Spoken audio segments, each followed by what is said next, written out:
under tree managed to get the gold, but he just sent out the signal. Right. I'll check what the problem is. And then I'll avenge you. Tell me if you remember this music from the movie. Don't worry. That's the snake That's talking. one thing I seen cats ain't doing. It's changing from that shit. The way I launch a verse, my boss say elevated. Hang time in the matrix, the rhymes levitated. When I'm rolling through the room, I swear no fucks given. I'm free with the That's the ones I was looking at too. Okay. Yeah. Man.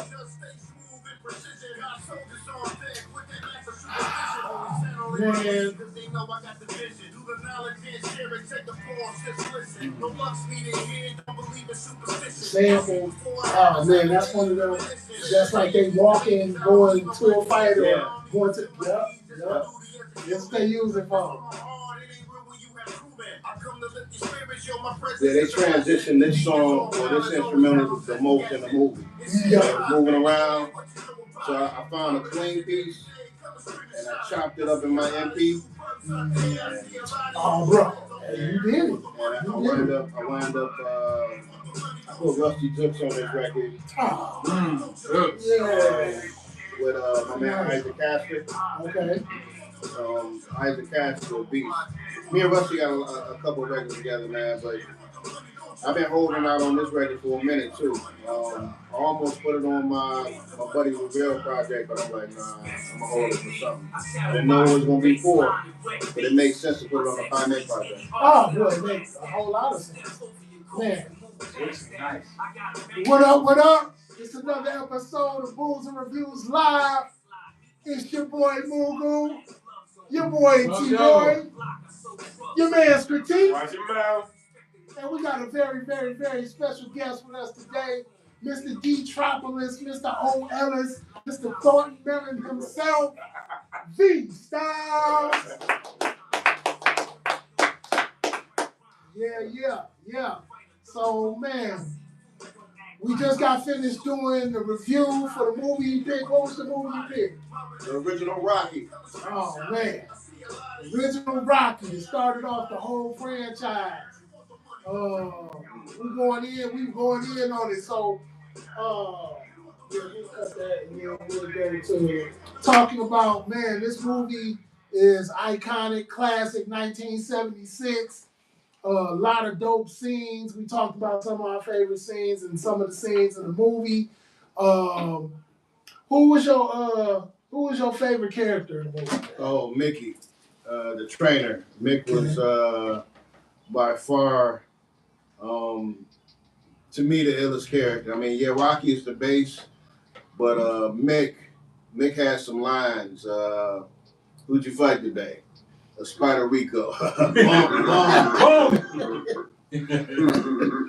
know, yeah, Mick was my guy, man. The energy he brought was completely different than everybody else. He was the trainer. He was the guy that knew. His vibe was I fuck with Mickey. I fuck with Mickey. Who was your favorite character, T-Roy? I'm gonna be simple and keep it with Rocky, man. I relate to his trajectory where he went from the first movie to later on down the line to the other movies. A lot of emotion going on with what he was going through. Found his lane. He at the end of the day, he just said he wanted to go the distance. I ain't gotta win the fight, but I'm gonna stand up and I ain't gonna be no bitch about it. And that's what he did. He accomplished his mission. Man. And he earned his respect at the end of the day. So, yeah. Broke a couple ribs too. Yep, definitely. Critique, what was one of your characters? What was your favorite character? Apollo Creed. You ain't never seen a quicker 1-2 punch. Even after when he ain't respect, right? Fuck Rocky and fucking Italian stallion. You need plastic surgery on your nose. Apollo Creed. Enough said. I ain't even gotta say man. And it's funny how he was like the whole movie, like, see this nose, we told Adrian, see this nose. That's what I never caught. That was the thing that I did not catch. In the beginning of the movie, they kept saying, like, I never had my nose broke before. I've been hit a bunch of times, but then he had that fight with Apollo. Apollo cracked his shit. Cooked it. Extra crispy. Yeah. He was giving that nigga 2 pieces and biscuits all through the fight.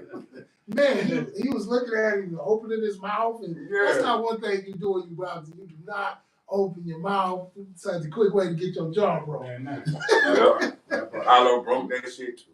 Man, so we just finished the review. The review got a full cup, a full cup, a cup runneth over, and another full cup.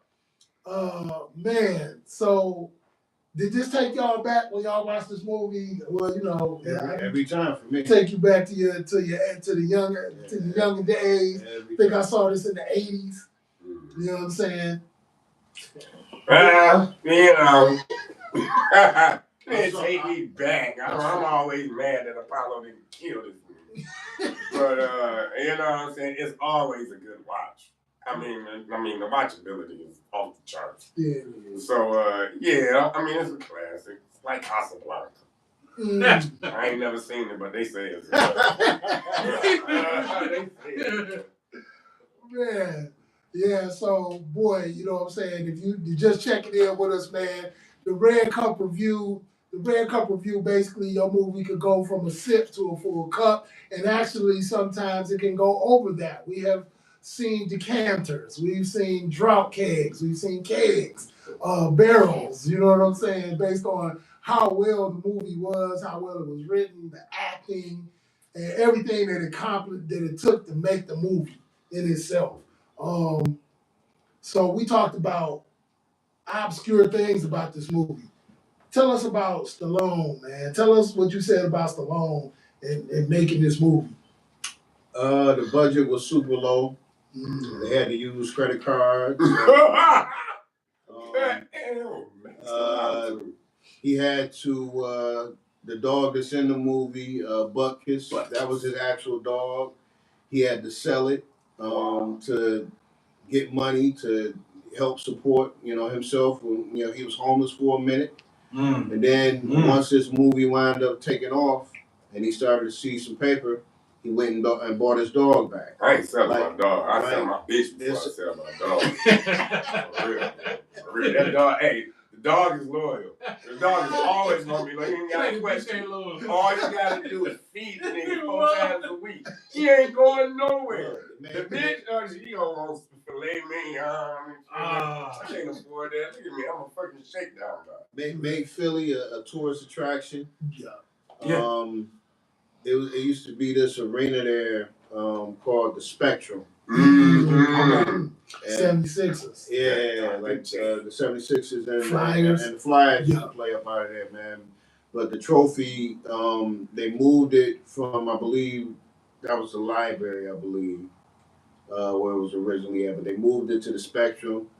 And now it's in another location. But the trophy's still in Philadelphia, man. And people come from around the world just to take pictures with that statue. I was lucky enough as a kid to take a picture with that statue, man. Like Rocky is synonymous for the underdogs, and most black people, we always look at ourselves as the underdogs, even though this was an Italian-based, storyline.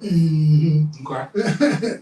What was so like Italian? Was this neighborhood was like Italian, Irish? I ain't seen many black people. Only black people. Not at all. All I saw was Apollo and his wife. The only 2 black people I saw. Man. And his trainer. And Tony Burton. Yeah, Tony Burton. Yeah, man. Apollo kept her families, even in Creed movies. Apollo kept. He dead and got Felicia Richard. I'll take her through there now, like today. Yeah, Felicia bad. Man, always. She like 90 years old. I would take her through there. Felicia's still nice. It don't crack. What way did you say that? I was thinking about her. Yeah. And the chick in the first 2, like, she was wife in the original movie. Yeah, she was tight too. Yeah. She was scared for him, but I still sell her before I sell my dog. Man, Buckets was a big brute, and he would have bit somebody's leg out. The bitch gonna scream. Them turtles was his. Yeah. Them turtles grew within the movies, part 1, 2, and 3. Man, Cuff and Link. That's an Easter egg. So like people who really like, if you follow the Rocky franchise, you followed and knew about the Turtles, knew that they was growing through the movie and all of that. Wow. And that was something you like, you just kind of like just seen. Yeah. Oh, something else too. So when they made the scene where he was going to the meat market to hit them ribs, I think that was something that they created because I don't remember a boxer doing that until the Rocky movies. Wow. Okay. Wow. You know, that was something I had never seen before. Then afterwards, you would see boxers actually doing that. Yeah. And shout out to Diana Lewis. Shout out to Detroit's own Diana Lewis, a news anchor that was in this movie. And I think you said she was in 2 as well. Yeah. Man, you know what I'm saying? She and your fine ass daughter on time. Yeah, right now. Right now, we keep a bad one on the news. No disrespect, but yes, ma'am. Say, oh yes. I want to shout out BF Die. They tuned in. They said hi. What up, dog? What up? Subscribe to the channel. It's a free subscription until we get bougie and don't want to fuck with y'all no more. We got Corny Corn 23. Wow. What up? Corn. They said, are you a South African? Wow. Who are they talking to? I don't know who the fuck they talking to. That's all right. Yeah. I mean, you know, we might have some lineage back there. Who knows? Who knows? We from the East, West, North. Which one are you talking about? Who are you talking about? Like, you know, yeah, just for conversation's sake. Who you think from South Africa? Or ass? Smackaroons said, I am gay and not ashamed. I ain't ashamed of you either. That's fine. Good You know, for do you, what man. you do. Hey. You know, you like movies. Hey, Life, bro. hey, that button that says subscribe and that comment section is for everybody. Yes, Everybody.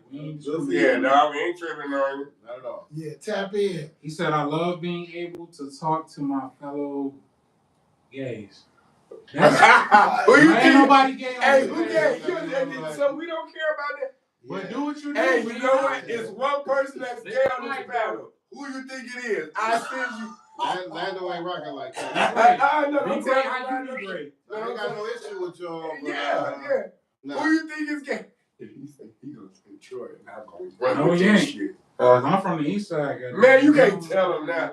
Hey, bruh, we love you. Hey, but it's one person on this panel that's gay. Who you think it is? Pause for station identification.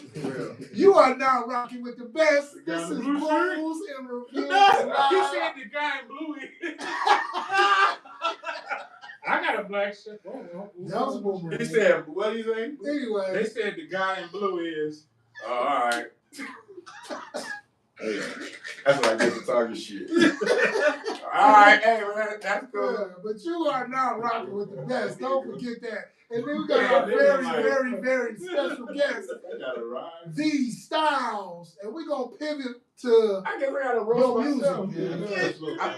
Yeah, we're going to pivot to your music, man. Because, I mean, when I listen to your music, man, I hear a lot of culture. I hear the tradition. And I hear MC. You know, I hear MC, hear the production and all that, man. Like, take us from the beginning, man. Where did it start for you? So, oh wow, that's one of those questions. Okay, so October 4th of '96, I got shot in the head. Bullet went in right here. Wow. Came out right there. Wow. And he got up and went to school the next day. That's Detroit, bitch. Kind of Respect, dog. Respect. That's how tough we are. Respect, dog. So, okay, go ahead. You good, dude? Yeah, respect, dog. Like back then, man, like I couldn't talk to a therapist or a doctor about what I was going through because, like, how can you relate to me?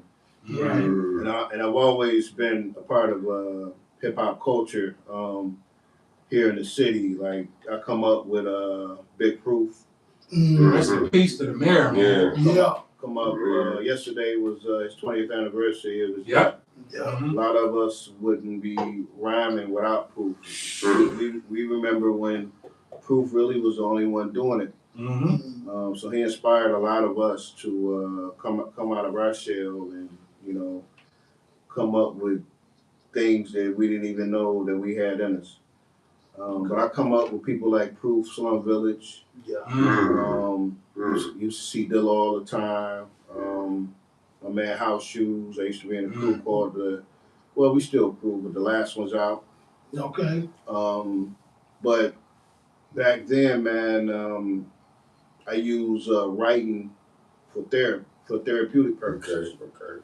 So I started doodling, and over time, I was like, yo, I can be pretty dope at this, man. So, you go through your journey, you meet some people here and there.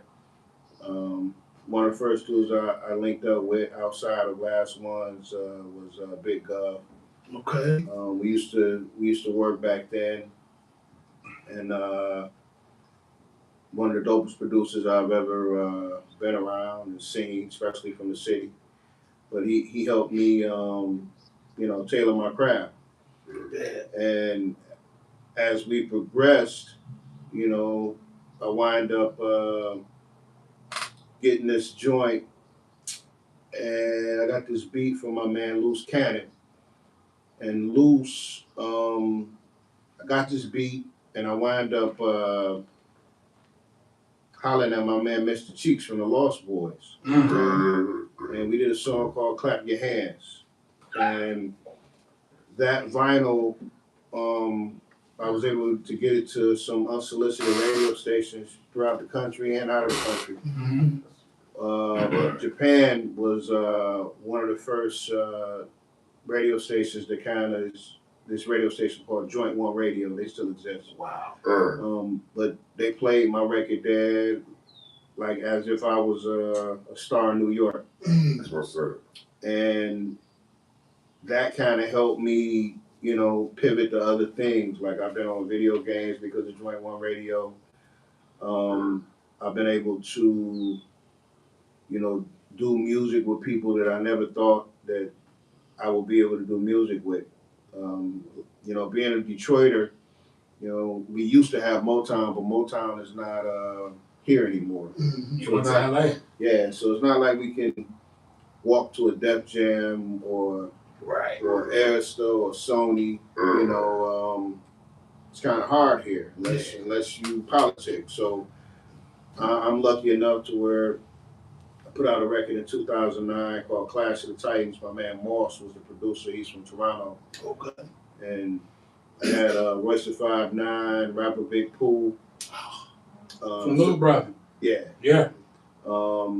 Fat Cat and Elzai on this record. What? And that's nothing else. And that joint, as what the kids say today, that joint kind of went viral, and it kind of got me known a little bit more. Cardi Boy. And one thing led to another, man. I wound up putting out at our Salam Even as my first song. And I'm skipping a lot of shit, man. Yeah, I get you. It's a lot. I had a deal in early 2000 with Koch Sony, man, but that album wound up getting shelved. Okay. And I was in a group called Anomaly. Good album, crazy experience, but that's what kind of made me realize I should do this shit by myself. Okay. But fast forwarding, I put out At Our Salam Even, and I had Dilla production. I had a record called Rough, Rugged, and Raw with Bumpy Knuckles and Crooked Eye. Had a lot. I focus on, I care about who I collab with, man. I care about the type of production I'm on. I care about lyrics. What we got today is, to each his own, but that's not necessarily me. I care about what I'm writing. Okay. After At Our Salam Even, I wound up putting out this project called Thornton Mellon. And Thornton Mellon had production from my man Pete Rock. They had production from Knots. Gov again. And I had some crazy features on there. I had MOP on there. I had Sky Zoo. I try to put records together. I had on one record, called Return of the Kraken. I had Cool G Rap, Master Ace, OC, and Crooked Eye again on one record. OC, oh my God. Yeah. Why did you one of the most underrated MCs I would say ever, man. OC is like good dude too. Man. Real good guy. Why did you name that Thornton Mellon? Okay, so what? Yeah. What are we doing at this point? I mean, I know who Thornton Mellon is. Yeah, I know you do. So like, that's true. I'm a you movie, know I know. I'm a movie person, man. So like, movies is near and dear to me. So you're already on my good side. Right? I have a theme where, like, if you look at my first album cover, you'll see that you see me dressed up as an usher in front of a makeshift movie theater. And he looked Billy. So I'm just checking out that little kid. I could be out of this karate conversation. But go ahead now. We are gonna get to that. Almost chopped me. Let's go. You looked at like so on my second album, I wanted to kind of like as if it was a movie poster. So one of my favorite movies growing up was Back to School. What? What? And I love characters. Man. So one of the greatest comedians of all time. Absolutely, Rodney Dangerfield. Man, did y'all hear what he said? No respect. I don't think he got it right. You ain't even. Say it again for him one time, man. Rapping Rodney. Yeah. All right. So my designer who does all my album covers, like I have a theme on how I do my shit. So I take a character that I revere. Yeah, in this case, Thornton Mellon. Right. Yeah. And I morph half my face as him, and the other half is the character. So the cool thing is, my fans always ask me, like, they make the statements, we can't wait to see what your next album cover will look like. So after that, in 2024, I put out an album called Buddy Revell. And Buddy Revell is a character from this movie 3 O'Clock High. Classic movie. So like all my albums have themes. And if you go to the first one at Odd Some Even, it's almost like I'm inviting you to the movies because you're seeing these next album covers and like initially you may not know what it is, but then you're like, wait a minute. That's Rodney Dangerfield. Oh wow, that's Buddy Revell. Man. Without even hearing the song, you can kind of gauge where B is coming from. When you see Thornton Mellon, you know what I'm saying? Like, hold on, that was Rodney Dangerfield's character in Back to School, and nigga was dope in there. That's early, like Robert Downey Jr. Absolutely. Like, That's real early Robert Downey. Yeah, that's kind of that's a long way from, let's say, Master P, to where the album cover is just niggas standing there. With some ice cream. And a whole lot of diamonds, and, with a car with some rims on. What does that mean? What are you giving to? You know what I'm saying? Like, what are we talking about right here? That I noticed. I wanted to say, like, that's dope. Like, I saw. Like, like I'm saying, like, out of all, I'm 52, y'all know that. I look 40-something in real life. But not on camera. I probably look 52 on camera because I am faded. But, you know what I'm saying? Like, like, I can already tell before I even met him that, it was some substance to his craft. Yeah. He just ain't like, he ain't somebody that knew somebody who could just happen to do an album cover and get him in the studio. No, this is somebody, like, you know what I'm saying? Like, if you knew what the acronym is, IYKI, if you know, you type shit. That's what I got. Like, that's how I kind of feel about it. Like, when it comes to my music, I'm always going to do music, man. I'm thankful that I have a platform, but I'm also thankful people know me or they feel like they know me through my music. That's pretty cool. because I started this on some therapeutic shit. It wasn't like to get paid or anything like that. Don't get me wrong. Okay. I do, okay. I do like dividends. Okay. But, when you do art, man, you're going to do it regardless, whether you get paid or not. So, if you respectful to your craft, and, your craft typically is going to be respectful back to you. So, yeah. That's why sometimes y'all hear when they talking about different people who's in the rap game, you hear artist and you hear rapper. Yeah. You know what I'm saying? Yeah. The media know the difference. They'll come, like you talking to like you coming from BET or Word on the Street or Caribbean Sands or Rachel. Y'all might be too young for that. But or Donnie Simpson. Man. He will bring people out and he'll give them some fake props and be like, #1 selling rapper right now. Donnie Simpson do that and bring them out. Then he would say, like when he bring out like maybe a Luther Vandross, rap game really wasn't pushed on TV when you talking about Donnie Simpson days. Yeah. But when he'll bring out Luther or he'll bring out Anita, he'd be like, this artist is this artist is that. This. I'm telling you, you gotta pay attention to these words. Yeah. Pay attention to these words. Yeah. And on that note, I'll give them what these niggas say. Go listen to Phenomenon, Ozone, and Detroitopolis. Man. That's all I'm gonna say. Yeah. Y'all. Let me ask you a question. Like I asked this question to like we had conflict, and Horatio, the best man here, we interviewed with them, and I'm gonna ask the same question to you. Like, do you feel like there's like a disconnect between your type of Detroit hip hop, and I don't even want to say Detroit hip hop, I'm gonna say just hip hop.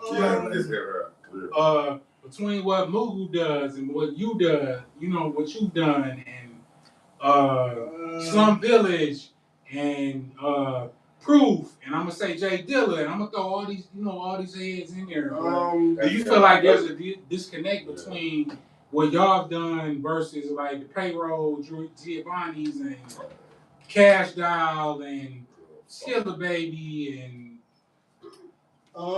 there's a disconnect. There's definitely a disconnect, but I don't. I look at it something different, man. I don't try to. I know what I do. I know my audience. Okay.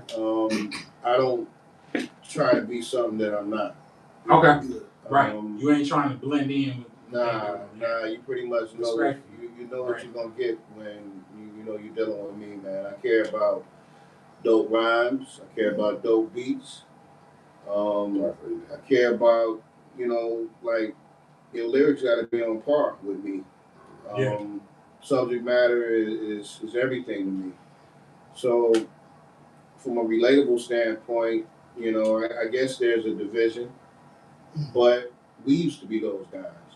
So I try not to come off as the, they like to call the old heads haters. They like to call us haters, man. That's unfortunate. And I just, I like to say just not for me. That don't mean that I'm dissing it, but it's just not for me. I know, I know where I stand. I know what I bring. Yeah. And kudos to them young cats that's out today, because we used to be y'all. We used to be there. No, we didn't, nigga. Hey, man. Back in the day, none of us sound like we ever went to a I feel like that generation crossed. None of us. We under the. I feel like that generation crossed so they can walk. Man, they can't cross. They got to learn how to speak first. What they doing now is like, get y'all money, man. I hope y'all get it. And Detroit deserve it at this point because we have been the most slandered city in the fucking history of whatever. We always catch an L.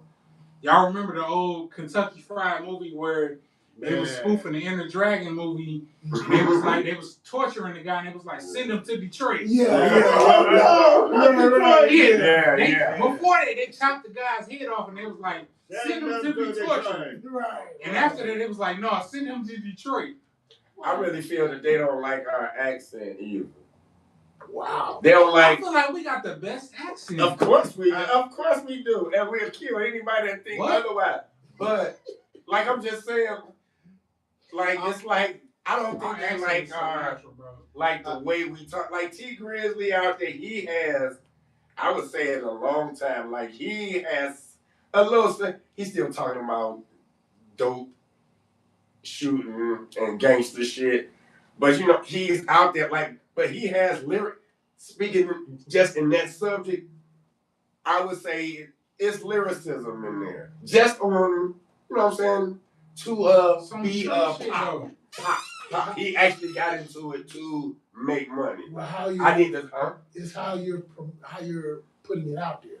Yeah, I'll say. I get that. Like for me, I'm a historian, so I'm one that believes that like,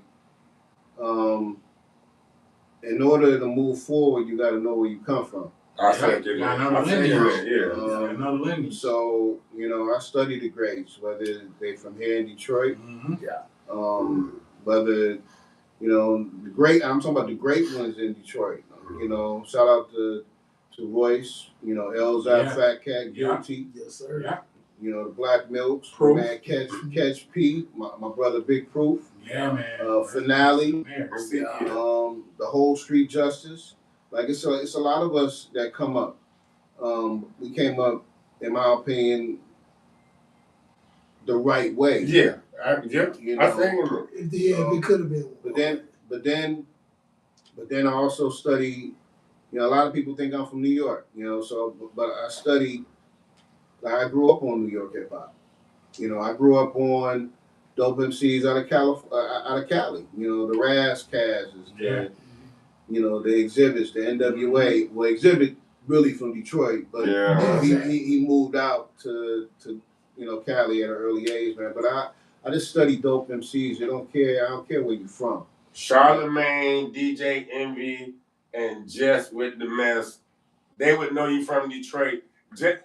Do you know they say "what up, though" all the time, and they know that's just a Detroit thing? Yes. A lot of people like it just made it all the way to New York, and they say that shit on the Breakfast Club every day. Well, you know when the video come up, like especially when somebody from Detroit get the donkey of the day, and they'll say, "Oh, it's from Detroit. What up, though?" Everybody will say, "What up, though?" Yeah, like it's like. But see, when somebody do that, when somebody do that. And I'm around. I'm gonna ask them like, "Yo, you from the D?" You know, not that we own it, but it's like they steal a lot of shit. They put that shit in BMF, and we weren't even saying that shit back then. Hey, what's funny? Well, what up, though? We weren't saying that shit in '92. Yeah. No, we wasn't. Troy, we weren't saying what up, 3 years old. We weren't saying what up, though, in '92. Troy, how old was you in '92? I was old enough to know we weren't saying that shit in '92. How old was you in '92? I wasn't saying what up, though, in '92. Troy, yeah, we was. That goes no, back. We wasn't. That goes back. Yeah, we was. You probably wasn't saying. You went to East Catholic. No. You went to East Catholic. He white. You went to East? I'm from the east side of Detroit. I went to the border, man. The boys on the west side. I live right by Osborne. We weren't saying that shit in '90. We weren't saying that shit. Okay, that's y'all. Troy, I've been saying that shit since like maybe '87. You wasn't. I can't remember. You've been saying that shit a long time. What up, man? What up, yo? We've been saying that. Yes, sir. I can remember saying that shit. You know what was interjected into the night that was interjected later was my baby. You hear my baby? I'm gonna tell y'all you heard kind of like. I'm gonna tell y'all who ultimately like kind of took a pinch of credit from saying what up, though. Oh. It was a rapper from the South. I can't remember where he's from. It might be Tennessee. He was from Swab House. Oh, Tila. Who said Tila? Tila probably was up. Got a little bit of pinch of the what up, though. Oh, I think I know. I know the song you're talking about. Troy, Tila came on like 19, like we weren't saying what up, though, in the early 90s. Okay. I wasn't saying what up, though, in the early 90s. I said maybe you was. Yeah. I said maybe you. I was. I said maybe you. Troy, you the youngest one up here. Dog, you was born 3 weeks ago. The fuck? Just because you got gray hair on your balls don't mean. Yeah. Yeah, but that I'm goes. young. No, that goes back. That's a statement. That's a statement. I'm not disrespecting the whatever. I know. At all. Yeah, I know. I was just saying, like, I just felt like it was like early 2000s because when they put it in BMF, I was like, I don't remember Big Meech that's saying the that. movie, dog. We from here. We got the real story. And them socks. Yeah, see, he got the same logic he got with Bruce Lee and Jackie Chan. Yeah, we're gonna touch that. I know we not. I gotta go. But no, we ain't doing that again. now, hey, we can do that. No, man. No, I got Jackie Chan. Right. But look, man. No, I got one question to ask yeah, you. go ahead. When you was giving your pretty much your verbal autobiography, I noticed you never ever mentioned the haters. You know how when rappers talk about their early coming up and it's like, how to do with the hater. That's like 9 out of 10 rappers. Tell me why you didn't mention that or why they don't. I mean, you always gonna have detractors, man. You always gonna have people that's gonna feel a certain way. But my old man taught me something at an early age. Can't worry about shit you can't control. Man. You know. And then like, you know, haters are some of the biggest fans. Yep. Yeah, because they always follow you, but they hate you. Yeah. We'll talk about they it. follow you, they hate you. And I just look forward to putting out good quality because what you gonna say next? That's how I know. Like I leave my ego at the door. I know my music ain't for everybody, but I also know I make some dope ass shit. And you can look at my catalog. You can look who I work with. You can look. You can look at my videos. I ain't never put out no bullshit. Like if you get a project from me, you gonna get something that's substantial. We putting some shit out. So, which brings me to this. Next couple weeks, plan on releasing the final Boss Pie May. Okay. I got a lot of production for myself on there. I got a production company with my man Brian Banks. We call ourselves Nasty Work. Okay. I also have production from Black Milk. Okay. I got production from Oyster 5'9". Okay. My man Crate Digger and Bronze Nazareth. Okay. So I'm scared of Crate Digger. I don't know who that is, but he sounds scary. Crate. Sounds scary, guys. I mean, Crate Digger. Man, some Tales from the Crypt. That's dumb, but Crate. I mean, you working with him. I know you don't, but shit. Crate Digger is a cool dude. He's a DJ. He's Japanese. Oh, wow. Okay. I knew it was a reason I was scared. He's the dude. Racist. He's the dude. Like in the beginning of the album, you hear the Japanese. Yeah. Okay. Oh wow. He produced this joint called Finkel Lab for me. Okay. I love. That's your neighborhood, right? Yeah. Okay. Yes. Yeah. So when I heard it, I was like, and the weird thing, the song is not about Finkel. It's just sometimes you title stuff, like it reminds me of that era when you would hear certain music, man. It's like, and it's something like I never had before. Like, it's always dope when you got great production. It's something that you never spit over before. Right. And he gave me some shit that I thought was real dope. One day I seen him, and I knew he rocked with me, and I said, man, send me something, man. And he sent me a couple, but I found one.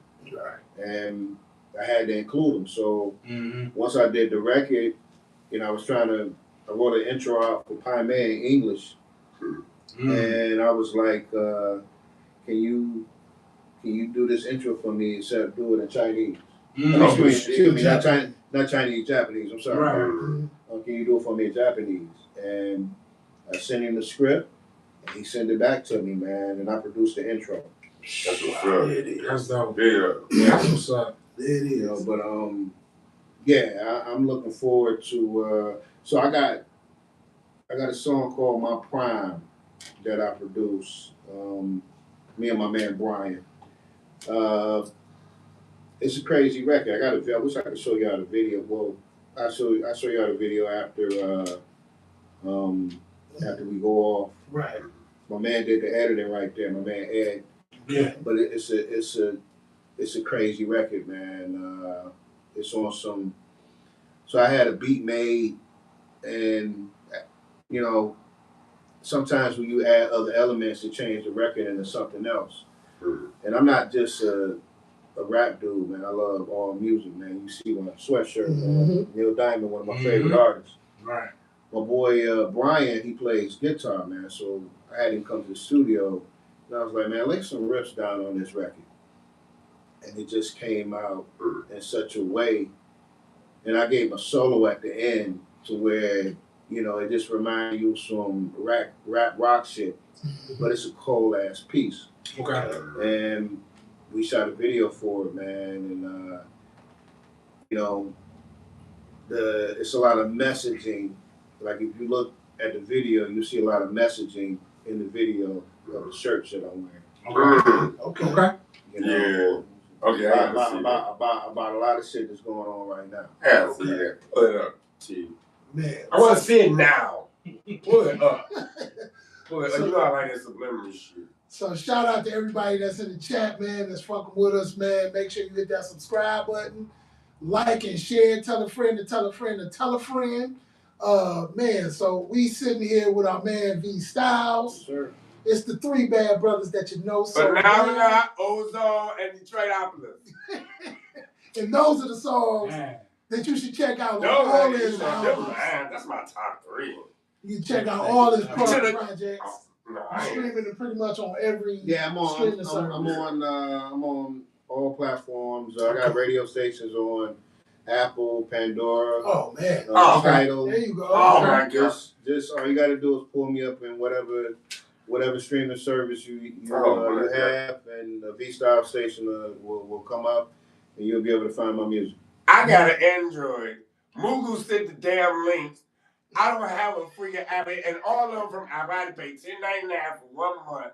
But I'm glad I did, because y'all about to steal all that shit, put this shit on my Spotify. I want to give a shout out to the Troubles too. Me and my man the Bad Seed, we put out this joint the other day called Iron Sharpens Iron. Man. It's produced by the Troubles. It's off their new album that just came out on Friday. The Trouble Is. Video is up. It's it's on. Check it out on YouTube. It's definitely on Facebook. Getting around Instagram, Twitter, or X if you call it that. But, okay. Yeah, I got some shit, man. Yeah, you do, y'all. You know how it man. I see some names that you had some features with. Sky Zoo. Yeah, It's one of my favorite MCs. Sky's my guy. Cool G Rap, Guilty Simpson, Detroit song. I produced some shit for Cool G Rap, man. Hopefully y'all be hearing that shit soon. Man, whatever. Hey, what we doing at this point? Like, Yeah, I'm just big on I'm big on the people that I work with. I'm big on the people that inspire me. I'm big on people that's if you're not trying to make a person better, what are you doing? Right. Shout out to Catch P and Finale. After this project dropped, we're gonna work on a project together, Street Collectively. Oh wow. Okay. We call ourselves Nobulous. Okay. Nobulous. Noble men. That's what it means. What that mean? Noble men. That's Latin for it. That's cool. But we gonna be working on a project like real soon. And it's just gonna be it's gonna be what you think it should be. Like, Okay. We not cookie cutter people. We people that we write. Like it's real with us. It ain't just like you ain't gonna hear 4-letter words constantly throughout, the record. Oh yeah, we would never work together. I'm grown. And you said, and his music got substance. Y'all know me. I've always talked about rapping, but I'm all about the glitz, the glamour on top of fucking hoes, driving big cars, playing up to the white man. So, you know what I'm saying? I would feel bad after my career is over, but I would feel bad in the 32 motherfucking bathtub. I got R&B joint that I did too. Okay. Something different, man. I wrote a song one day. I was making a beat, and I was listening to the beat, and I was like, "Damn, that could be an R&B record." So I wrote an R&B record. You're right. And then I went to the studio and recorded it. And I was like, "Damn, this shit is dope." Man, see that's because that's all with that's like all within that vein. You know what I'm saying? Writing, and you don't know how when you write, you don't know how you might have an aim that you want to go at, but you don't know really how this gonna really turn out. Like, man, until you record it and hear it and all that, other people hear it. So I'll check it out. He definitely does it for the culture. Man, he definitely does it for the culture. That don't mean I don't like money though. So exactly. Get your bread. But he's 100% correct. I'm more for the culture type person. I'm gonna do this even when I ain't doing it. Okay, there you go. Yeah. So do it from the heart. Don't do it for the bread. That's when you typically fall off. I would fall the fuck off if I ever got a chance to get in the studio. I'm going straight for the pop. Like, what do y'all want to hear? You want to hear me talk about killing niggas? I ain't never killed nobody in my life. That's what you gonna buy? I'll give it to you. A whole bunch of lies.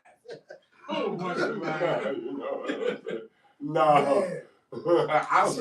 So I'm gonna start a fire real quick, man. No, you're not. We gonna get on up out of here. But we're gonna start this fire real quick.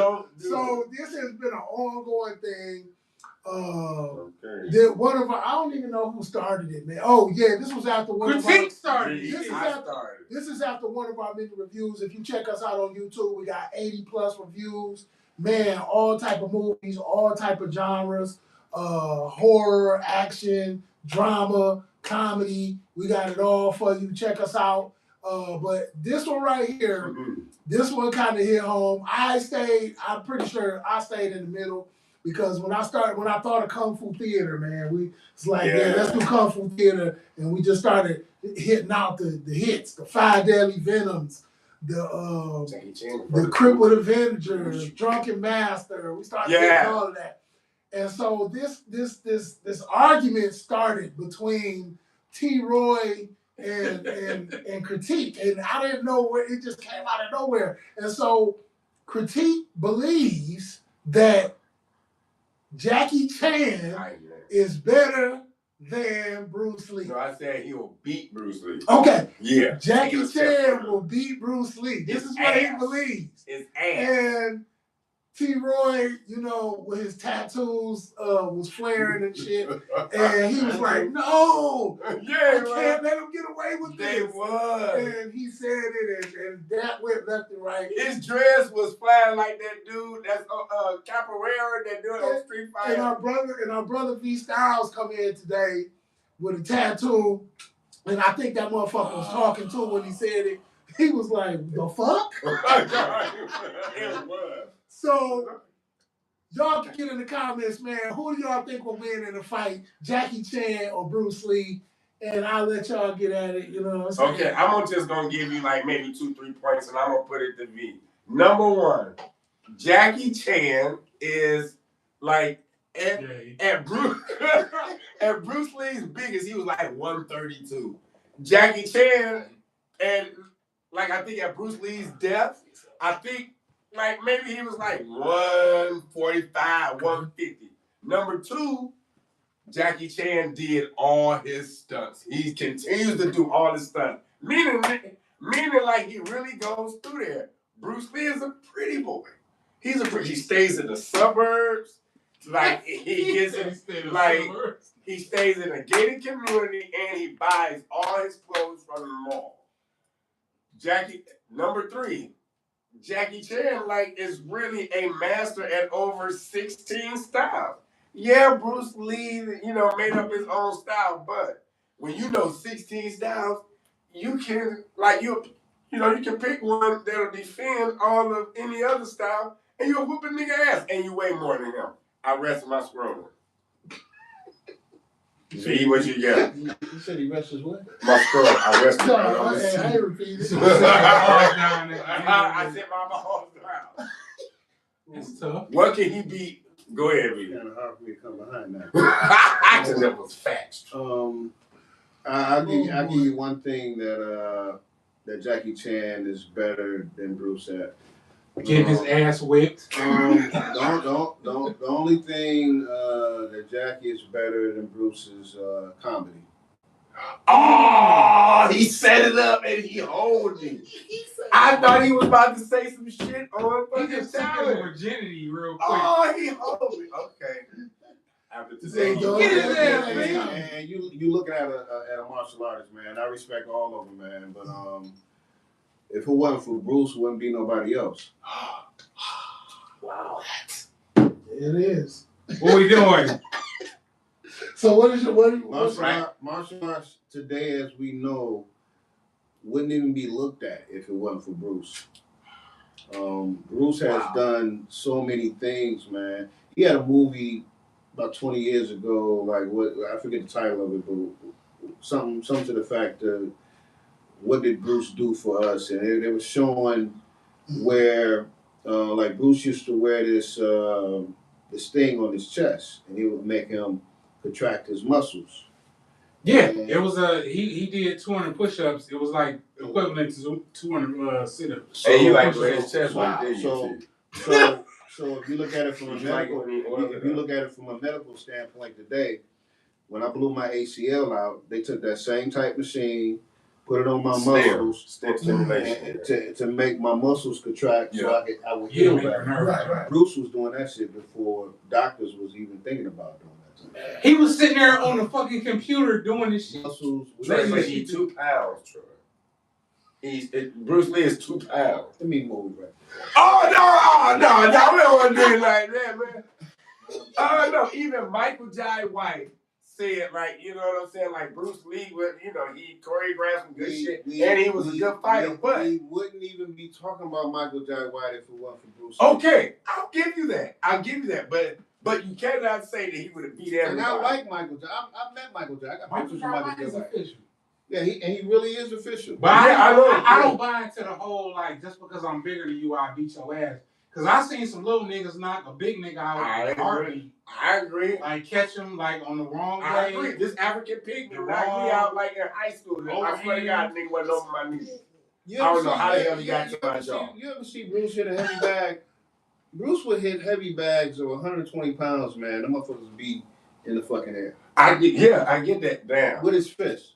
Yeah. Like Jackie Chan hit it 30 to 35 pounds heavier. He went Jackie, and he's just as fast. Jackie Chan was. He's not as fast as Bruce. I would disagree. He is not as fast. Okay, I get it. Okay, Bruce Lee is at a 10. Okay, Bruce Lee's at a 10. Jackie Chan what? 9. When you have to tell the person to slow down, like Bruce, can you slow down? Because back then they couldn't. The cameras didn't rewind. Gotcha. They wanted to tell Bruce Lee, hey, look, man, we couldn't get a good shot of that. Can you slow down? That's tough. That's rough. You gotta tell a nigga to slow down. Yeah. Jackie Chan ain't fast for us to catch this on camera. He's not too far behind. But he knows 16 styles. You don't think out of all them 16 styles, he could have picked one like, oh yeah, this will stop this. Something else he's but great at. Saying Bruce only knew one style. He only knew the one style. He's great at doing his own stunt. He created one style. I said that he wasn't a master. He's great at doing it. He was a master in just one. But the nigga took boxing. He took fencing. Was he a master? He Jackie took Chan is a taekwondo. master. He learned from everybody. You're not answering my question. Jackie Chan was a master on 16. Was Kareem Abdul-Jabbar Jackie Chan's his student? Was Kareem? No. But I can tell you right now, it's the movie. If Kareem Abdul-Jabbar really kicked Bruce Lee in the chest, you know he would have been dead that day. Do you know right That's now? The movie. Do you know the right weight. Now to this day that Kareem, when you talk about Bruce, he tears up on how great this man was? Dude, Jackie Chan said that he probably could not, like, really keep up with Jackie Chan Tyler said it. Yeah, I know he said it. He's out of his own mind. He said he can't fuck with Bruce. But after that, he was like, because if it wasn't for Bruce Lee, I wouldn't be here. So you gotta give him respect. So he knows he's a hoe compared to Bruce Lee. No, he was just showing respect. I will say a person that may be able to keep up with him to a certain degree. Donnie Yen is Donnie Yen very is second. Very close second. Donnie Yen is that guy. And Jet Li. Jet Li is that good as well. Jet Li is that fucking good. He went to the But you know, Michael White said that Jet Li never really competed before. He just did like demonstrations. He didn't have to. He's from the Wushu. He never like competed before. The man was, I believe, the captain of the guard that served the king. Guard the emperor. The emperor. Yeah. Okay. Yeah, on that level, the emperor ain't about to just let anybody guard. No. It's bad. And you got one nigga to be like, hey, you go over there. He telling the emperor's guard where they go, no, Jet Li is no home whatsoever. I ain't dissing him. I wouldn't push his face or nothing like that. I wouldn't push Jet Li's face. But no. Tell me who did Bruce Lee say would whoop his ass, no problem, out of this. Tell me Bruce Lee. Who back in the 70s would be like, I mush Bruce Lee's face? No, nobody when said Enter the Dragon because came the out, nigga like, was lovable. When Enter the Dragon came out, He was who lovable. would be like, I mush Bruce Lee's face? Who did Bruce Lee say? Who would do this to Bruce Lee? Like, look. One person. Pull up Jim Kelly interviews of him talking about. Jim Kelly. I saw it. He gave it up to Bruce Lee. Why y'all not answering my question? I asked the first question. There's one person that Bruce Lee say he can't fuck with. Who? Muhammad Ali. Muhammad Ali. That's the only person. Muhammad Ali. But you know why he said that? Because Muhammad Ali was 225 and 6'2". He studied his footwork from Muhammad Ali. I know. So you gotta be a bad motherfucker to study your footwork from Muhammad Ali. Muhammad Ali is a boxer. Now think of a heavier person who knows 16 styles and a master. I still would take Bruce though. I know why? Because you got over Muhammad. You gotta move. Look, if you're first off, Muhammad was 6'2", 6'3". Oh yeah. So 225. In order for him to get to me, he gotta walk up on me. And if them long legs are coming at me, guess what I'm chopping? I'm chopping your legs. But he floated like a butterfly. After a couple Bruce about to crack that chin. Bruce was cracking that kneecap. You're not gonna be able to move as Oh yeah, we talking about. No, you're 125 pounds. How much are you really hurting me? At 225 now. It's 20. Yeah, when you crack that kneecap, it's over. Do you know the pressure?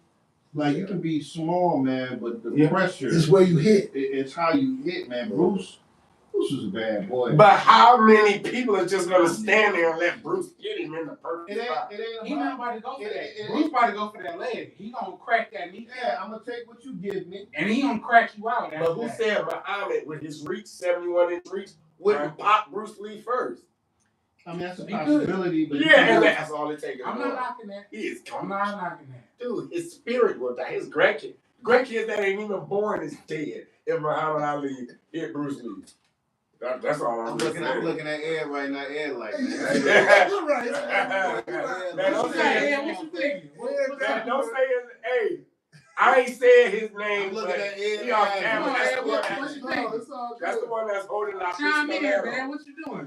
What's up? I'm not taking Muhammad Ali over Bruce Lee in no fight. What? What? That? Oh!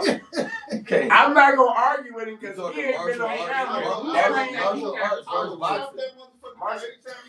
What do you think martial arts is mostly about? He said martial arts over boxing. What do you think mostly martial arts is? So you know what? It's a form of it, but we use it feet. I'm gonna separate legs. Yeah. Once he, like you said, once the bigger they are, he gonna break them legs down. He gonna break them legs down. He gonna get the calf was so fast. So look, who said he gonna get to the calf? Watch this. Calf takes to be a Boxing is about longevity, going through 12 rounds, 15 rounds, or whatever. Bruce Lee was about ending the shit as Mike fast as I Tyson didn't can. believe that. Mike Tyson didn't believe in longevity. But Mike Tyson never went the long distance in his fight. And Mike Tyson want to beat your ass and I'm going to be at the club. And let's be realistic about Mike Tyson. I love him like everybody else, man. But Mike Tyson was great. Who did he really beat? Everybody. Fighters? No, he didn't fight nobody. He fought Bone Crusher Smith. He fought a few people, but he didn't really think about Bone the people he Look at his resume.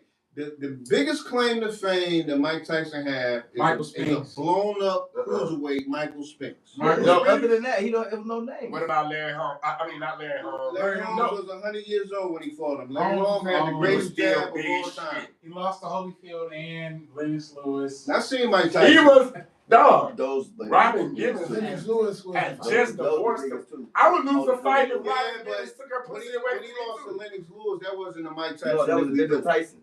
You're right. A whole different Tyson. Had Don King not entered his life and he still had his original trainers like Cus Kevin was there. Rooney. Well, even with Customato being gone, he still would have had people like Kevin Rooney. That's what I'm talking about. He would have had people in his corner that come from that lineage. Or if he wasn't never on meds. Buster Douglas beat him on meds like a motherfucker. Yeah, but even with that, he didn't train for that fight. No. That's still the longest 10 count I've ever seen in my life. Yeah, it was. Yeah. I mean, you gotta get it. And then, like, what happened to Buster Douglas after he fought? He lost the Evander Holyfield washed his ass. Washed him, dog. And I love Mike Tyson. I love what he means to our people, but when I had this argument when you talk about boxing, y'all really I look at him like he ain't really fought nobody. Y'all really think Muhammad would have won? Razor Ruddock, What kind of fight? Bone Crusher Smith was his hardest fight ever. Nah, I would say Razor Ruddock. Razor Ruddock won. Razor Ruddock fight won. That was a hard fight. Razor Ruddock stunned him a few times, but Mike Tyson gave Bone Crusher Smith everything he had, and Bone Crusher never went down. He actually hurt Tyson. Tyson actually said he cracked a rib from Bone Crusher. When people weren't scared of Mike Tyson anymore, like mentally, before they even got in the ring, they were already defeated. Yeah, they were. Yeah, they were. They were already gone. So when we really saw when you wasn't afraid of Mike Tyson, what was gonna happen. And that's not taking away from Mike Tyson, man. But he doesn't have. Taking past 6. He doesn't have that win, that signature win that I could be like, man, he one of the greatest all time. But when I look at Ali had a murderous row at heavyweight.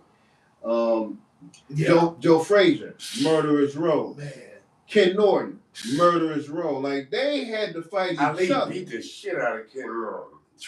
Ken Norton beat Muhammad Ali. Can he beat him? He did beat him. In what? In boxing. In the second fight? Was it the second fight? I thought Muhammad Ali beat Ken Norton. But Ken Norton also beat Muhammad Ali. When? It was two fights? Look it up. Look it up right now. Don't you chop me. What? No, I will press charges. And he's gonna guess who else beat Muhammad Ali? Leon Spinks. Ken Norton broke Ali's jaw. Oh, shut up. Leon Spinks. I think Leon Spinks had 7 or 8 fights, and he beat Leon. Leon Spinks was an Olympic gold medalist. Yeah. From St. Louis, and there's no way in the world he should have beat him for the WBA title. Now I will say Ali was on the tail end of his career, but you don't lose to nobody that got less than 10 victories. Well, but then again, you had to pull out. And you know why we call Muhammad Ali the greatest? It ain't necessarily for boxing. I would say you can argue that he's the greatest heavyweight of all time. That's a good argument. But we don't call him at least I don't. We don't call him the greatest for boxing. We call him the greatest for what he stood for. Arguably the most popular to this day. Arguably the most popular athlete around the world. If it wasn't for him, like think about when they was trying to draft him to the war. Oh yeah. Think about how many lives. And during the time it was. I ain't going over there to fight no Viet Cong because ain't no Viet Cong ever called me nigga. Like he stood on some shit. Yeah. A lot of these fighters. You talk about Ali. You talk about Jim Brown. You talk about Kareem Abdul-Jabbar. like Bill Russell. Yeah. A lot of these motherfuckers, man, like you can't. Interesting. I got you. I got you. So who's y'all I go? got Ilsa. Who's y'all go boxer? Mine. Ali is 2-1 against Ken Norton. Just to throw that. Sugar Ray Robinson. Sugar Ray Robinson. Sugar Ray Robinson. That's not a bad pick. Floyd in my top 3. Okay. Floyd don't get the credit though, because no, he don't. A lot of people consider him a runner. Yeah. Well, you know what? He's a defensive fighter, not even running. He's a defensive fighter. I'm not gonna let you hit me. He's a boxer. boxer. The key is The idea is not to get hit. The key is to not get hit. The idea is not to get hit. The name of the game is to hit Not and get hit. hit. He's the greatest defensive boxer we've seen. And then I hear people complain, but man, well, you know, He run. Dude, he uses the ring. He And doesn't run. Like, why am I going to play Y'all some gotta remember when he was Pretty Boy Floyd, he was knocking niggas out. Yeah. Once his hands got brittle, Yeah. He was pot shot. He was doing more pot shot. Where did he break his right hand? What fight did he break his hand at? Who was Canelo? I was the biggest Diego Corrales fan. Diego Corrales was nice. my guy. In fact, so much that my son has the middle name Diego because of Diego Corrales. Diego was nice. So he was my favorite fighter at the time. I always root for Michigan fighters, but when Floyd took that challenge, I was like, damn, Floyd's gonna get beat today. He made the fighter that I revered at that time look like an amateur. And that was the day that I became a Floyd Mayweather. What I'm saying. He put on clinic. And like my favorite fighter of all time is James Toney. Oh my God! Man, there was a post on Facebook. There There was a post on Facebook that was trying to say he was overrated. No. Yeah, Lights Out was that guy. No, he Like, was.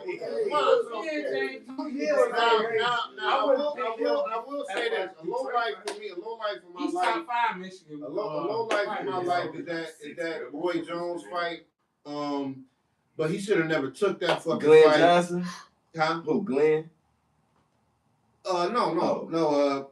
James done fought. I thought Roy. This is what Roy. Roy Jones. We're gonna talk about that in a second. Man.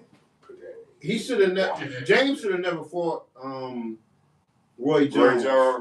Yeah, weight class. He had a hard problem making weight. Yeah. And then once he made weight, he ballooned up 20 pounds. Yeah. And you seen it the next day. He should have moved. He should have never accepted that fight. And if he was going to accept that fight, it should have been in another weight class. Yeah. He was dehydrated. I agree. And then it was a lot of theatrics that night. He tried to do Roy Jones and put his head out. Roy Jones popped his head. Jackie Kalen telling him his career is going to be over. Like, it's just a lot of confusion. And that's your favorite Detroit? He went out his What happened to Tommy Hearns? I love Tommy, but name the biggest fight that Tommy Hearns ever won. Officially, he didn't win that fight against Sugar Ray, but we all know he won. That second fight he won. Sugar Ray. He won. He was winning the first fight until he got knocked through the ropes. Give me the biggest victory he's ever had. I mean, Berkeley. Nope. He lost to Barkley twice. Iran. No, he lost to Iran Barkley twice. Chavez. Never fought Chavez. No. I'm sorry. No mas, dude. No mas. That's the biggest win. Roberto Duran. That's the biggest win in his life. And Roberto Duran was still in his prime too. Every major fight, and we weren't looking at the Roberto Duran fight as a major fight at that time. That just was another fight. Yeah.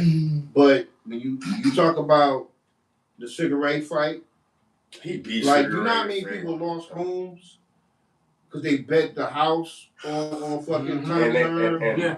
See, and that's why you gotta say Vegas comes into. You know how many motherfuckers, man, lost a lot of shit when he lost to Marvis Hagler. Now, he provided us the greatest round in history. Man. Hagler was that nigga though. Hagler was that guy. I still take Hagler in that Sugar Ray fight. I do too. I do.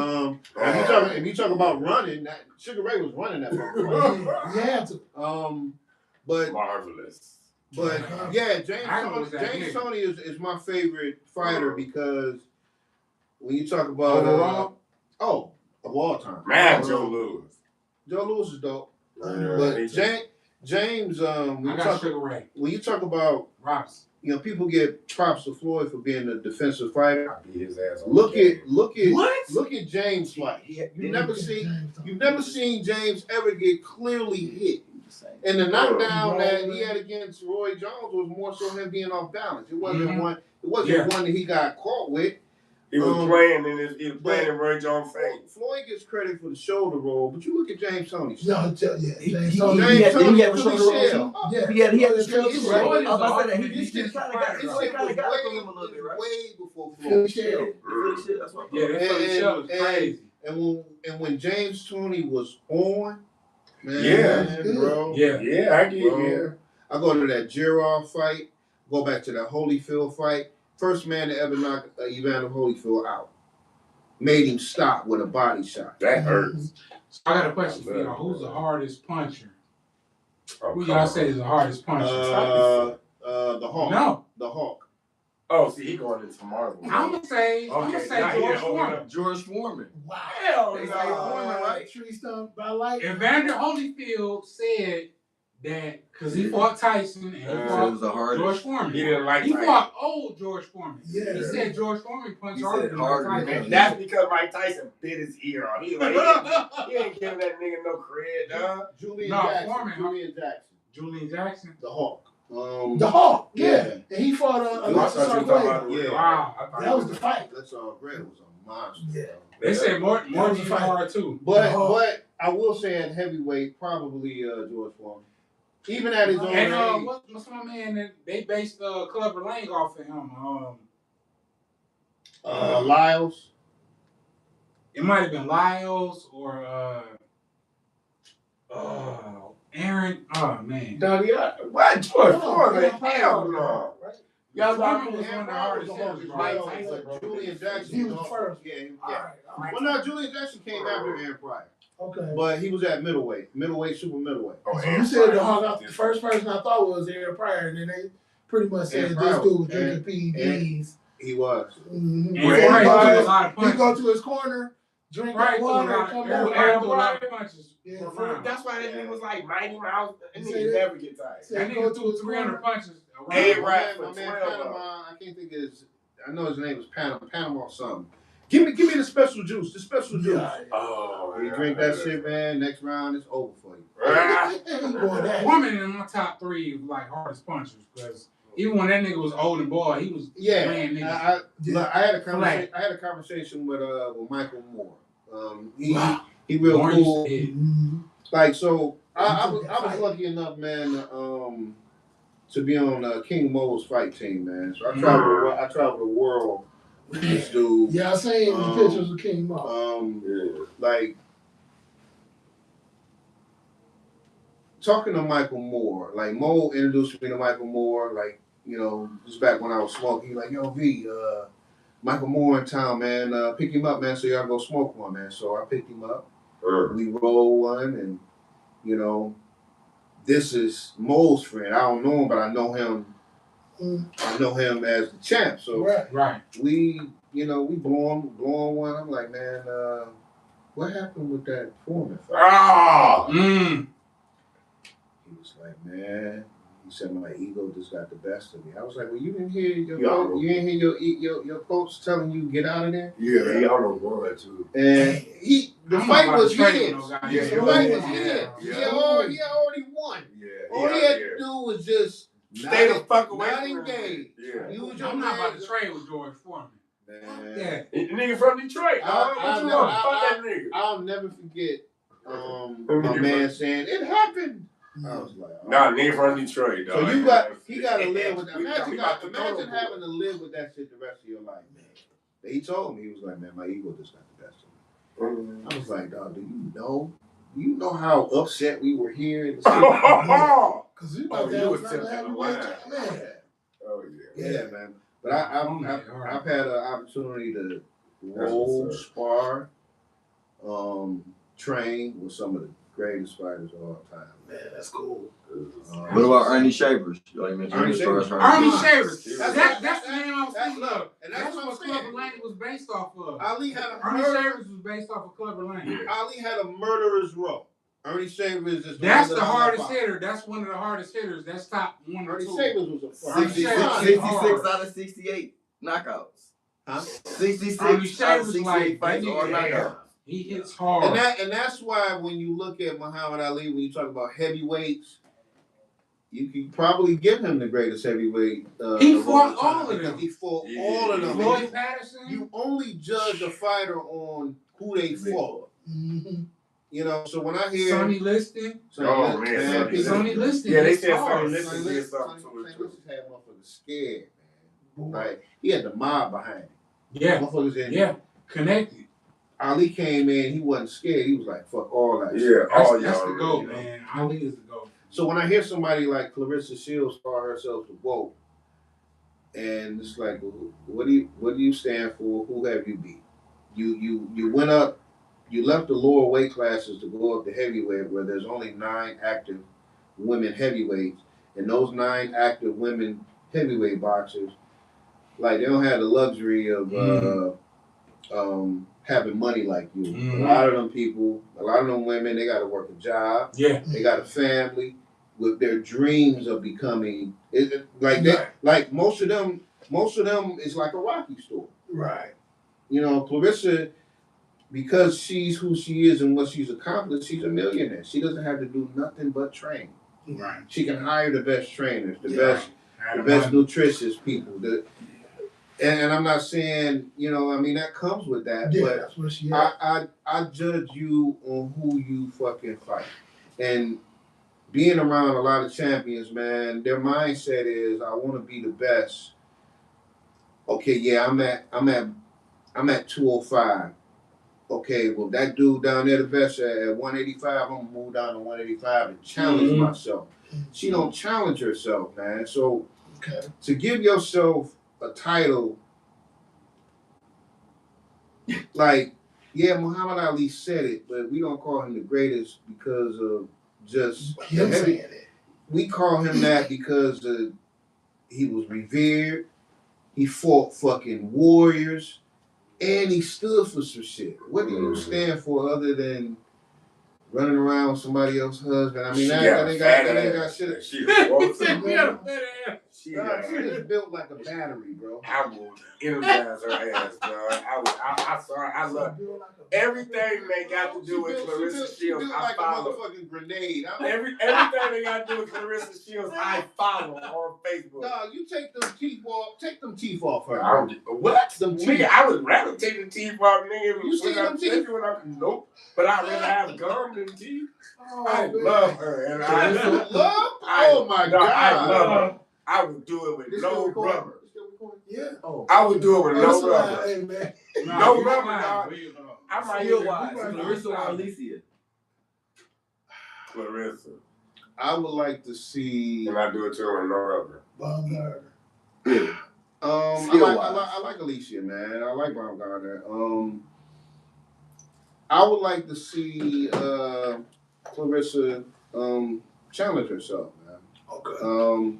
Challenge yourself and get a PR team. I don't need to see what you're doing on TV. I don't need to see what you're doing on social media, man. I know you for boxing. That's what I want to know you for, just like the man. Just what are you doing? Now, she's earned her keep. You can't front on that.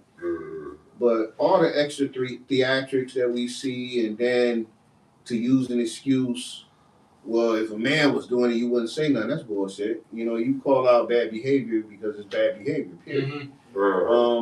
But you don't need to respond to everything. Sometimes, man, you just need to leave well enough alone, man. If I was in her position, I would only use my social media for when I'm promoting the fight. How old is she? 31 of them. She 30? So she a old ratchet. I love her. Man, I want to kiss her. I'm sorry, dog. I just like, dog, yeah, dog, like, I don't know what. Yeah, I've been following her since she was 7. I used to be real hard on her, man. But then my boy, Mo got on me, like, every time I post something about it, he'd be like, man, that's some bullshit, man. Take that shit down. She black, man, I'd be like, bro, what about her fucking behavior, man? Like, why we don't ever talk about the behavior issues? You know? Because if you, I mean, that's she real, huh? Been around her. I was like, yeah, man, but that ain't got nothing to do with the shit that I see right now. My man from Cincinnati, right? Chad. He used to be Mayweather protege. What was his name? Oh, Broner, Adrian Broner. Oh, that's another person. I've been around Adrian. He's actually a nice guy. Oh, I believe it, but he said something similar. But no, I'm saying just like some of the action. Oh yeah, man. Like, bro. Yeah, man. I don't want to be seeing that. Stick to the boxing. Like you great. You wonder why you can't get no endorsements. Yeah. You know. Y'all never seen Clarissa? She'll weigh in. You see what she be wearing? I don't care. Yeah. You see her ass? Yeah. And she be having. And she wear buff. I'm not. She wear buff. I'm not. Yeah, she's able to now buy buffs. I like the Clarissa that was in the Olympics that didn't say much. Was super humble and was kicking ass. And this was kicking ass. I like all this other stuff that I see now. This is what talks. Wear the buff. Not none of that other. But again, I can't take nothing away from her accomplishments. But she like that big bitch. I will say this. Layla Ali never fought for vacant belts. Like, she got titles that she won that were vacant. Like, you don't. I think Layla Ali would sleep her if they had. If they fought. What? Layla Ali, if they fought in their prime, she would sleep. Oh, okay. Okay, now you just said something. Wins and 21 knockouts. There's a reason for that. It's a weight class difference too, because Layla. Oh no. Layla's like 5'11", bro, and she hits hard. I love Layla, and she wake up in the morning and she just naturally pretty. She eat greens and fucking. She ain't gotta. She ain't some shit in the morning. She ain't gotta. And she got pretty feet. Man, whoa! She's still. These fetish having niggas. Man, I'm going. Oh my god. Layla's gonna come to a weigh-in, not showing. She wake up naturally pretty. Why she gotta show something? She's still. Because man, we look at. When you she got that Flint dirty water. I mean, the water make me pay for the damn pay-per-view. Layla gonna come out there respectable because she's Muhammad Ali's daughter. That's not gonna make me bad at pay-per-view. In their prime, and like Layla in her prime, Layla in her prime might sleep her. I'm a fighter of the Pretty Beast. She go by the name of Raquel Miller. Now you talking about fine? Look, let me show you Raquel Miller. What? You are now rocking with the best. It's your boys. It's your boy. Hey, she got a fight on the 17th. Thank you for wishing me well. I appreciate that. I'm definitely go tune in if I can. But you gonna win your fight on the 17th. I love Miss Raquel. But it's your boy. Clarissa got hands. Watch your mouth. Clarissa definitely got hands. I'm not sliding her. She got 3 knockouts, bro. Clarissa. 3. That don't mean nothing, though. It means a lot. You talk too much when you're only knocking 3 people out. That's because she is a boxer. And I respect her because she also. Shout out to Remy Ma for that new record, man. I heard that. She also did MMA. Yeah, Okay. Hold on. I rest my case. I forgot about that. Hold on. So, and she went through that whole. So she fought. She fought. No, she didn't. She went through it. She ready to quit. She fought for the organization I was involved with, Bellator. Okay. Her first fight, they put her with a person that really didn't have no experience, really threw hands. Now, if you're a boxer, the real test is when you in there with somebody that can take you off your feet. What you gonna do when somebody take you off your feet? Punch that on the ground. How are you gonna respond? Punch around on the ground. Okay, well, her second fight, she didn't do too well because, like, MMA is a whole nother world from boxing. Like, that's why I don't understand, like, why people from MMA, it's a few that got hands like that in MMA. But when you only got one skill set to a person that got 5, 6, 7 skill sets, right? You're not gonna win that fight. I mean, but she beat both of them in MMA. No, she didn't. She beat one of them and lost to one of them. No, she beat that girl by decision. Trust me when I tell you that, bro. I wouldn't. Yeah, only because you know karate. I'm No. I'll be talking to you.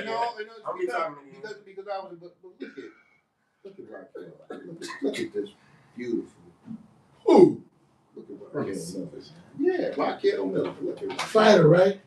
Yeah, she got a fight coming up. She got a fight coming up on the 17th. Okay, the 17th. I wasn't looking. Look at I wasn't looking. The pretty beast. We Okay. love you, girl. Well, I mean, I respect the fact that she did it. You know, that she I went respect into it. that too, but don't talk. You can't bring that boxing mentality into the cage. It's different. It's completely different. It's different. And then when she ran into a person that knew jiu-jitsu, we seen what happened. Yeah, because they ain't grabbing. That's the 2-1. And that one that she lost, I gotta see it that. was like Was the first round? I was happy that day. Was the first round? No, you know she from the crib though. You know that, right? I mean, she from the FLINT. She ain't from Detroit. I mean, I know. That's another issue that I had. Like, you from Flint? Where Flint hat? You said like, what? Wearing Flint hat. Put a Oh, F on. Like, only time you want to use Detroit is when you having a boxing match here. They separate themselves from us. Yeah. Because they got the whole thing out there. They Detroit. They crazy because they don't wear D hats. Fight somewhere it's not their fault. Detroit. Fight in another state. It's not their fault. They wanted this this great fight in a whole other state. Like, why are your fights in Detroit? They drinking asbestos. They don't have no choice. That's why they don't know no better. He said they drinking No, they don't know no better. This has been Moves Reviews. You are now rocking with Good luck on the 17th, Raquel. Love you, girl. Yeah. And Clarissa, if I ever see me, I'll give you anything. If you burn it, I still get it. No rub. No rub. It's your man, T-Roy. Your boy Critique. And shout out to our favorite guest right here. My man V Styles. Yeah. Make sure you go check out the new album, Final Boss. Hi, May. There you go. I'm mastering it on Tuesday. Hopefully I'll have it out by next week. But it's coming up real soon. Definitely. And that's what it is. It's another episode of Moves Reviews. Make sure you subscribe, share, tell a friend, and tell a friend, and tell a friend. And tell them something, T. Tell them again. Hey, have a good week. G's up, hoes down. And get this money. There you go. And we out of here. Remy, your disc was dope. Hey, wait. Where can our viewers get at you at your social site? You can hit me up on, y'all call it X now, but I still call it Twitter. Hit me up at Twitter, VSTYLEZ. Same thing with Instagram, VSTYLEZ. My name is Orlando VC on Facebook, but I also have a V-Style page, so hit me up. I respond to people that's respectful, but if you open that door, I'm going to walk through that. Man, forget about the camera. We offering Detroit. Peace, y'all. I know how to